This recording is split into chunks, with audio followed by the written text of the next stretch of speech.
What's up, cool people? I'm Matt Conroy. Welcome back to our Bible study. So yeah, we are reading Numbers 29, which comes directly on the heels of the previous chapter, talking a lot about offerings and I think, let me double check. The ones from the last chapter were daily offerings, Sabbath, monthly, Passover, and the Festival of the Harvest. This one is going to continue further with offerings for basically other special occasions. At least that's what it seems like. So, yeah, pretty much anything that has been mentioned in this, set of chapters, other than the daily daily Sabbath and monthly offerings, because daily is obvious, Sabbath would have been every week, monthly is obvious as well.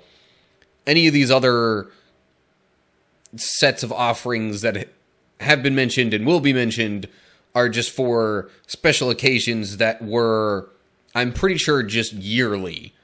So it's not like we're getting into ridiculous levels of frequency with all these offerings that are, they're not trying to completely deplete all the livestock from the Israelites here. So, here we go. Numbers chapter 29. Celebrate the Festival of Trumpets each year on the first day of the appointed month in early autumn. You must call an official day for holy assembly, and you may do no ordinary work. On that day you must present a burnt offering as a pleasing aroma to the Lord. It will consist of 1 young bull, 1 ram, and 7 one-year-old male lambs, all with no defects. These must be accompanied by grain offerings of choice flour moistened with olive oil, 6 quarts with the bull, 4 quarts with the ram, and 2 quarts with each of the 7 lambs. In addition, you must sacrifice a male goat as a sin offering to purify yourselves and make yourselves right with the Lord. These special sacrifices are in addition to your regular monthly and daily burnt offerings, and they must be given with their prescribed grain offerings and liquid offerings. These offerings are given as a special gift to the Lord, a pleasing aroma to Him. And so many footnotes here to look into. Good grief. Hebrew there says first day of the 7th month. Day in the ancient Hebrew lunar calendar occurred in September or October, which is why it says early autumn in this translation. Festival is celebrated today as Rosh Hashanah, which is the Jewish New Year. And then other footnotes here. These ones are just on the Hebrew measurement equivalents,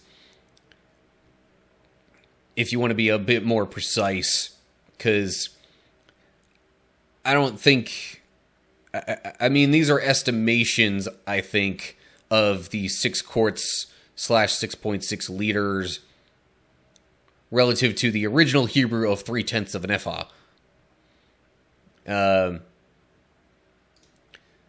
Because, we don't as much measure things with those units in this day and age. This is an English translation meant to be for English readers, primarily American readers, I gotta imagine, since it goes with quarts over, say, liters.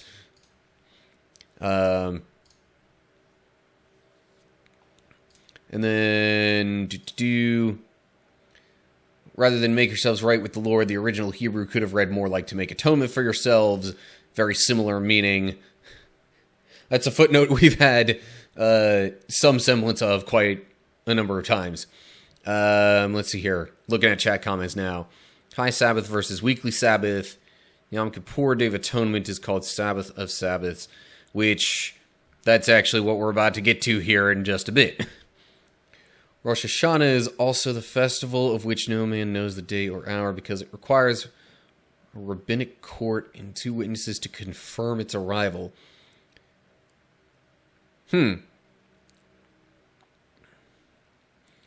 So, it's not an exact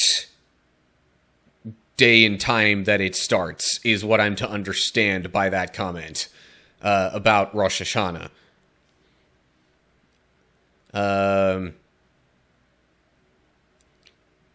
Like, it's not like you can assume that it's going to be at such and such day and time every single year, is what I'm gathering from that. So, the offering sounds pretty similar to what was mentioned last chapter for I think it was the Festival of the Harvest, whichever festival was mentioned in the midst of that. So I guess up next comes the Day of Atonement, which, as explained by Altus here, is also known as Yom Kippur. I'm sure there's going to be a footnote on that too, though. So, here we go, verse 7. 10 days later, on the 10th day of the same month, you must call another holy assembly. On that day, the Day of Atonement, the people must go without food and must do no ordinary work. You must present a burnt offering as a pleasing aroma to the Lord. It will consist of 1 young bull, 1 ram, and 7 one-year-old male lambs. Not sure how I got the numbers mixed up there. All with no defects. These offerings must be accompanied by the prescribed grain offerings of choice flour moistened with olive oil. 6 quarts of choice flour with the bull, 4 quarts of choice flour with the ram, and 2 quarts of choice flour with each of the 7 lambs. You must also sacrifice 1 male goat for a sin offering. This is in addition to the sin offering of atonement and the regular daily burnt offering with its grain offering and their accompanying liquid offerings. Okay, so the offering amounts seem... yeah, that all seems to be the same as with the Festival of Trumpets. And I mean, it's only 10 days later. So, yeah. Don't need to pile on too much more than that, I guess. I don't know. Footnote there does say on the 10th day of the 7th month in Hebrew. And again, with stuff about the lunar calendar, meaning it probably occurred in September or October. And spells it out right there. Celebrated today as Yom Kippur. So, we've had 2 festivals covered in this chapter so far, each with very similar offerings. And I'm not sure I remember exactly why the Day of Atonement was, 10 days exactly after the Festival of Trumpets. That might have been something from a previous chapter that I just forgot about. I do recall these occasions being mentioned in a previous chapter and or book of the Bible, so I'm probably just kind of forgetting how that all correlates to each other. But in any case, now we're about to get into the Festival of Shelters, which is a much longer section. I'll probably be breaking that up into some smaller chunks and adding thoughts here and there as I feel it's relevant. So, verse 12. 5 days later, on the 15th day of the same month, you must call another holy assembly of all the people, and you may do no ordinary work on that day. It is the beginning of the Festival of Shelters, a 7-day festival to the Lord. On the first day of the festival, you must present a burnt offering as a special gift, a pleasing aroma to the Lord.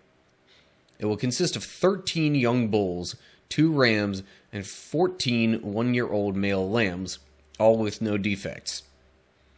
Each of these offerings must be accompanied by a grain offering of choice flour moistened with olive oil. 6 quarts for each of the 13 bulls, 4 quarts for each of the 2 rams, and 2 quarts for each of the 14 lambs. You must also sacrifice a male goat as a sin offering, in addition to the regular burnt offering with its accompanying grain offering and liquid offering. Okay, pause real quick.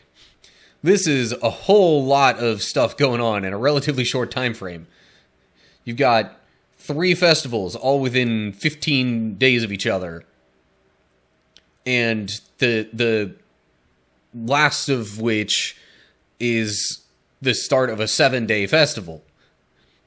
So, yeah, I mean, honestly, it kind of makes me think of how toward the end of, the modern calendar year, we get like Christmas and New Year's pretty close together, along with, other holidays that are recognized within that time frame, celebrated by various people groups. Oh yeah, footnotes. 15th day of the 7th month. Similar footnote to the other ones regarding the Hebrew lunar calendar.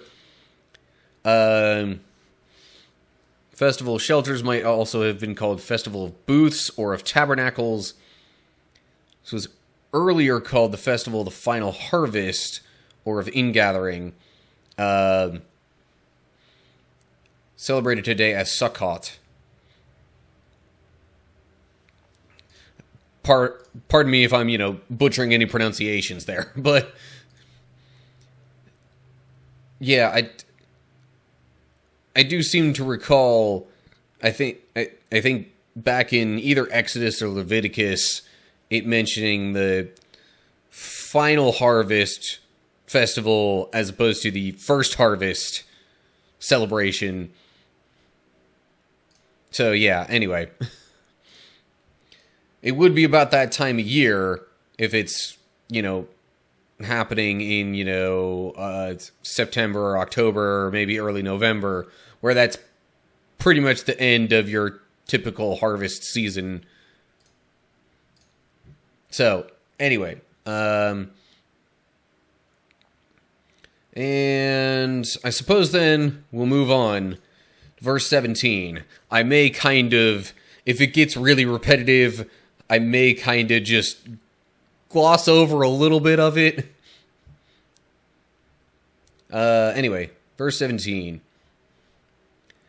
On the second day of this 7-day festival, sacrifice 12 young bulls, 2 rams, and 14 one-year-old male lambs, all with no defects. Each of these offerings of bulls, rams, and lambs must be accompanied by its prescribed grain offering and liquid offering.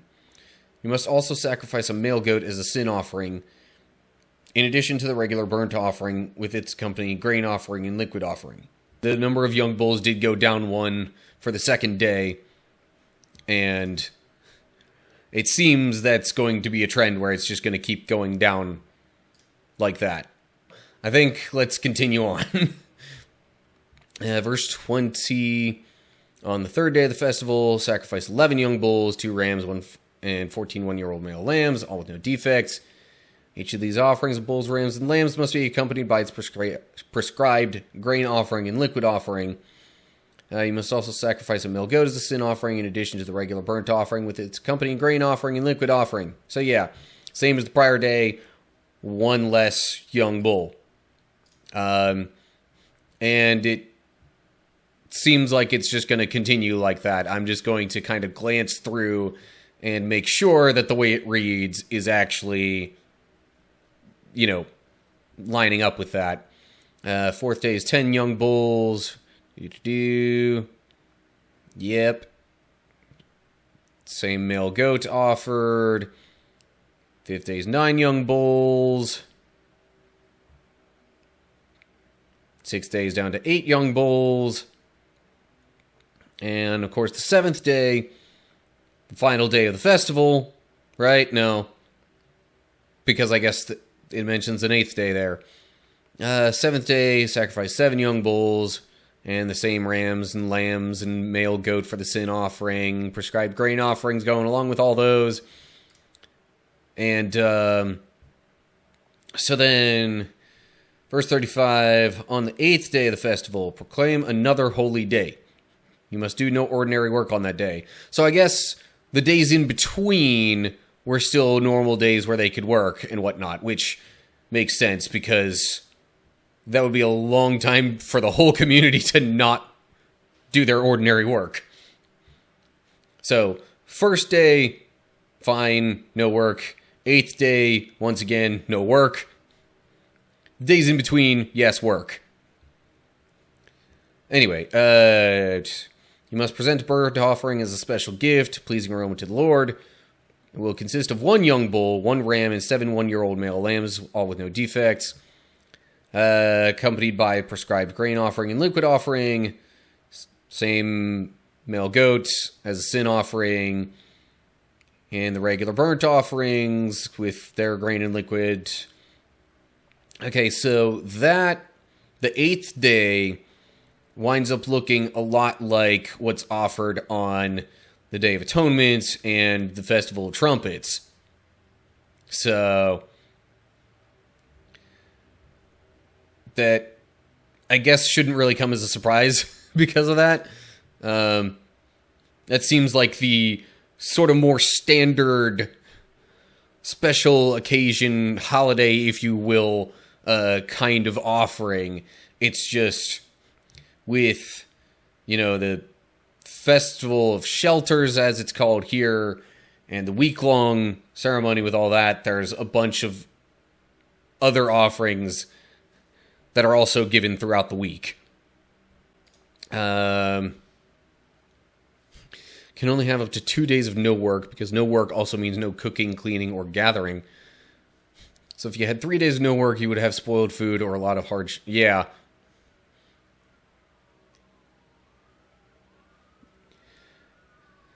Yeah, again, further detail on why it would not make any sense at all to have a whole week of consecutive not working. And that kind of stuff, as was mentioned in previous books and chapters, like whenever manna came down, they got a double portion on day 6, so they could just completely rest on day 7. And yeah, other such things that related to doing or getting double on the 6th day of the week.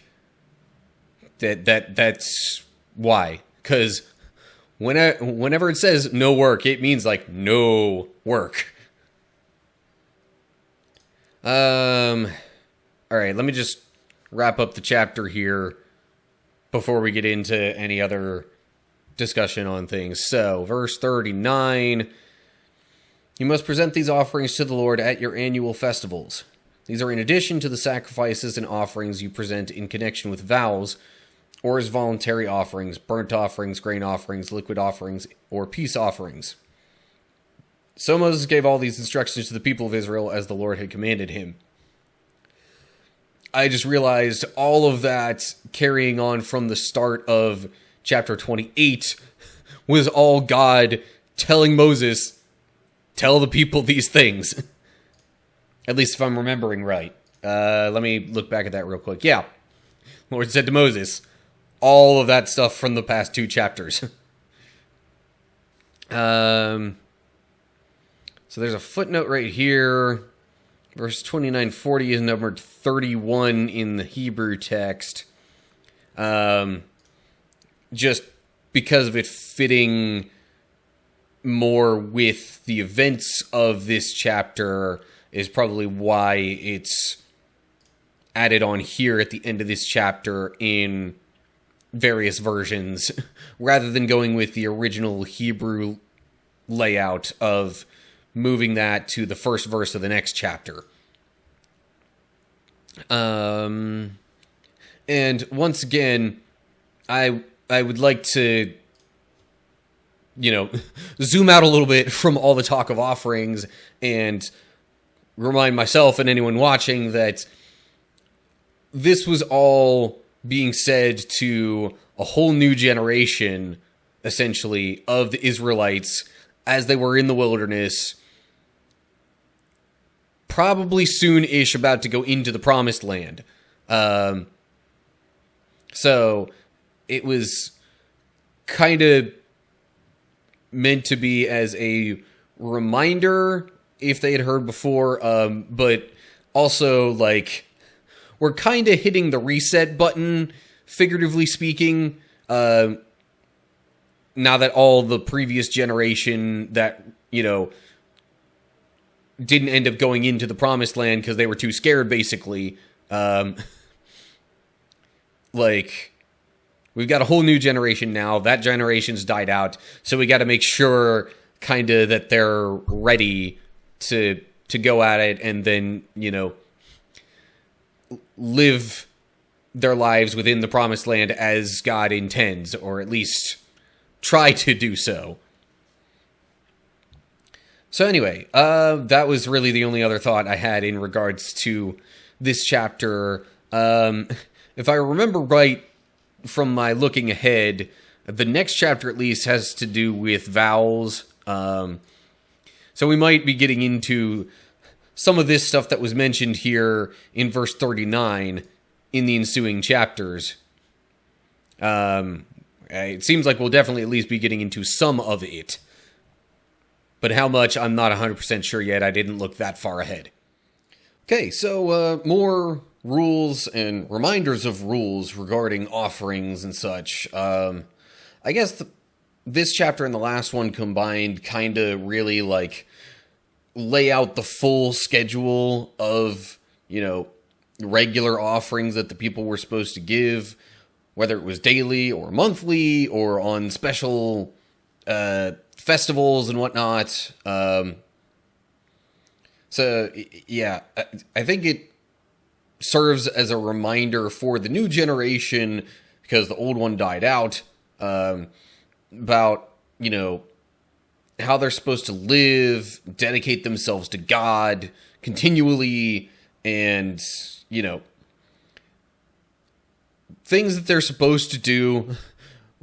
I mean, at that moment, but also, like, setting the standard for when they get into the promised land. Anyway, as always, like and share if you enjoyed the video, subscribe to the channel and click the bell to get updates when I post new videos. Look down in the description to get info on other social media pages and all that good stuff. And leave comments down below there with any thoughts you have. So that's it for now. Hope you're all doing well. Hopefully I'll see you for the next video. But until then, stay cool, people.